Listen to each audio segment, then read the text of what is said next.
Nunca coloque essas coisas no seu cultivo indoor. Então, se você está começando agora a descobrir o cultivo indoor, tá vendo por aí vários conteúdos e tá pensando em colocar alguma dessas coisas dentro do seu cultivo indoor, por favor, não faça isso, porque senão você pode estragar todo o seu cultivo indoor e acabar perdendo o trabalho aí de meses, acabar perdendo o investimento no seu cultivo indoor. Então, se liga nessas dicas.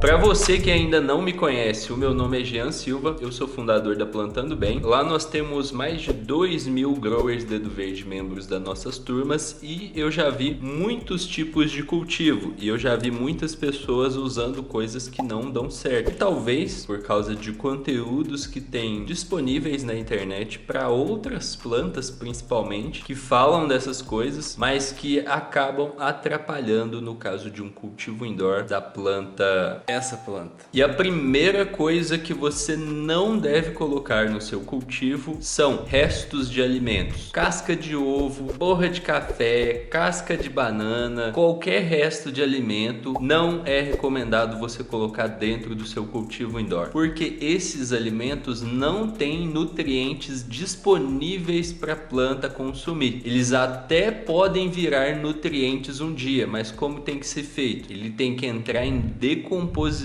e aí sim, depois da decomposição, os nutrientes vão ficar mais disponíveis para a planta absorver. Porém, esse processo de decomposição demora tempo, uns 6 meses ou mais, e durante esse processo de decomposição vai acontecer várias coisas com esse material. Ele vai ficar com um cheiro ruim, o pH pode ficar desequilibrado, o pH pode ficar oscilando, subindo e descendo. Então, não é recomendado você colocar esses restos de alimentos por essa razão, porque não tem nutrientes disponíveis para a planta absorver naquele momento e pode fazer mais mal do que bem. Inclusive pode atrair pragas também. Insetos adoram restos de alimentos. Então essa é a razão de não colocar. Existe até a possibilidade de usar os restos de alimentos para produzir nutrientes para as plantas, porém tem que haver ali a decomposição. Como isso deve ser feito? Através de uma composteira. Então não sei se você já viu composteiras. Se você não tiver visto, depois você pode ver o que é. Mas composteira é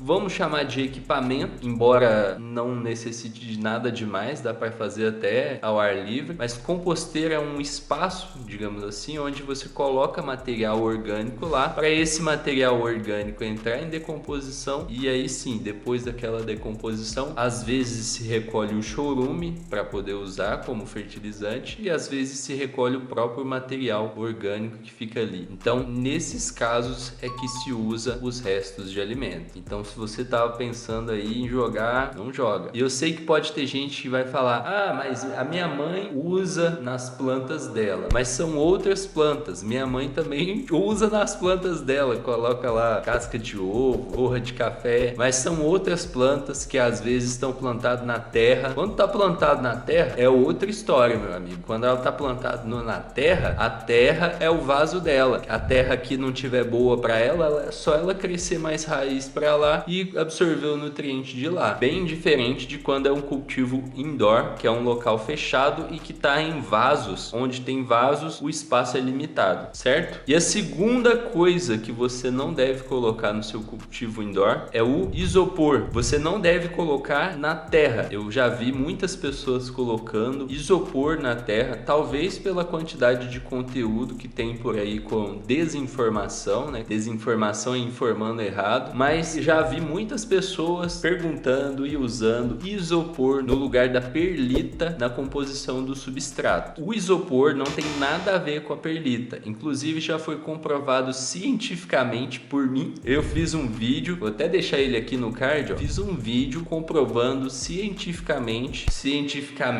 o meu método científico ali, bem improvisado, por porque o isopor não tem nada a ver com a perlita. E não tem realmente nada a ver, a não ser a aparência, ser branquinho, só isso, mais nada. Porque nem o tamanho dos grãozinhos, vamos chamar assim, não é igual. Então, isopor não tem nada a ver com a perlita, e se você colocar isopor no seu solo, você vai estar perdendo espaço. Se você tem um vaso de 7 litros e coloca 3 litros de isopor, você perdeu 3 litros. Porque no isopor não vai existir nada do cultivo. A planta não vai crescer raiz, o isopor não vai absorver água, não vai absorver ar, não vai absorver nutriente. Então o isopor vai ocupar o espaço do seu vaso à toa, certo? E se você quer descobrir como que você pode montar um cultivo indoor correto, com todos os equipamentos, eu vou deixar um e-book aqui na descrição para você baixar, gratuito. E inclusive, se você tiver sorte, vai estar rolando o evento Legaliza 2022. Corre lá para você descobrir o que é. E a terceira coisa que você jamais deve colocar no seu cultivo são equipamentos que esquentem se o seu grow já estiver quente. Então, se o seu grow estiver frio demais, não tem problema você colocar um equipamento que esquente. Inclusive, é bom, porque aí você vai esquentar o grow. Porém, se o seu grow já está quente ou já está na temperatura adequada, você não deve colocar coisas que esquentem dentro do grow. Por exemplo, reator de lâmpada HPS, alguns outros aparelhos também esquentam. Você não deve colocar eles dentro do grow, porque dentro do grow eles vão elevar a temperatura, eles vão aumentar o calor lá dentro e a temperatura pode ficar não tão legal para a planta. Então não coloque esse equipamento que esquente dentro do seu grow, beleza? Tente colocar do lado de fora. Por exemplo, a HPS, você pode colocar o reator do lado de fora e coloca um fio ligando ela lá do lado de dentro, certo? Então, se você gostou dessas dicas e vai usar no seu cultivo indoor, deixa o seu gostei aqui. E se você sabe de algum outro equipamento que não é recomendado colocar no cultivo indoor, coloca nos comentários aí, beleza? Então, grande abraço, eu vejo você no próximo vídeo. Até mais, boas colheitas!